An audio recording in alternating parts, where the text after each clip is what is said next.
As I read young Pele's Soccer's First Star, I want you to think about why the author, Lisa Klein Ransom, may have written this text.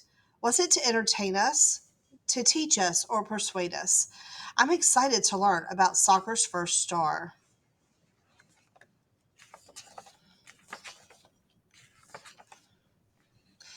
In a tiny schoolhouse at the edge of the road in Bauru, Brazil, sat a boy with just a hint of a smile on his face.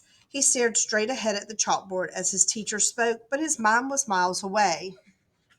So this seems like this is going to be a literary nonfiction. Though he was the smallest in his class, 8-year-old Edson sat tall at his desk. While others memorized letters, Edson memorized scores from last night's game or soccer match. While others practiced adding and subtracting, Edson practiced kicking an imaginary soccer ball. And while others heard the teacher calling out numbers and words, Edson heard an announcer calling a game.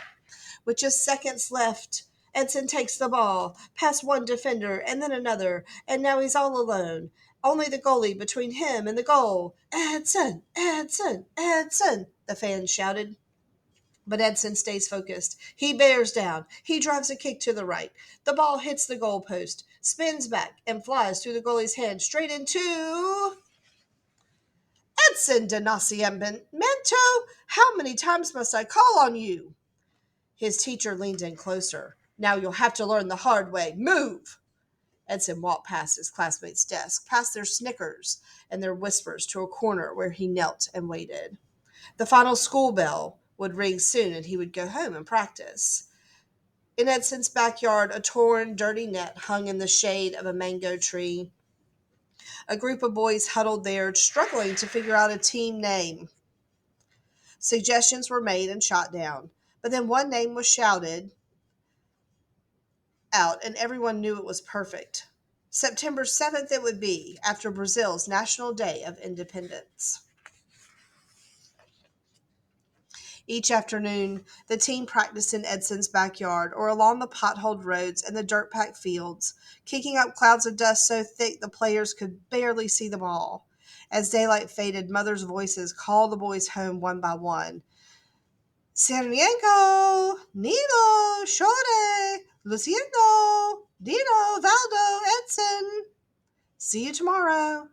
Edson would shout as he grabbed his ball, a sock stuffed with rags rolled up and tied with a string, and then he'd head home, tired and happy. So when I read this part of the text, and I'm reading literary nonfiction, and also it's a biography of a real soccer player's life, um, I feel a little bit sad for him. He has um, not doing so good in school, and even though he's happy, his soccer ball is just a sock stuffed with rags. He doesn't even have a proper ball, and so it kind of tells me that they're poor, and so maybe I'm supposed to feel a little sorry for our character Edson as we're reading this. Edson lived with his parents, Doninto and Dona Celeste, his grandma, his younger brother, and sister.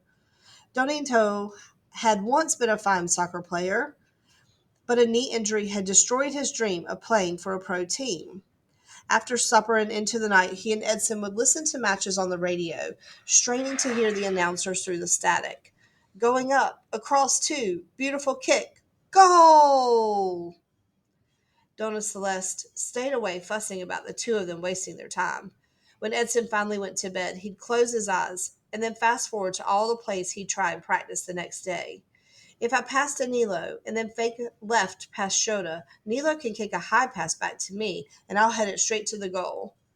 Too late, he'd fall asleep, still clutching his ball made of sock and string.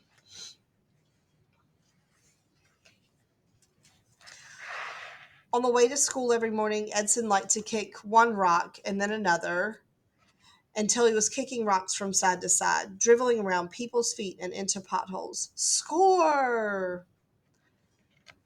So when I read this part of the text, I'm really thinking about our author's point of view.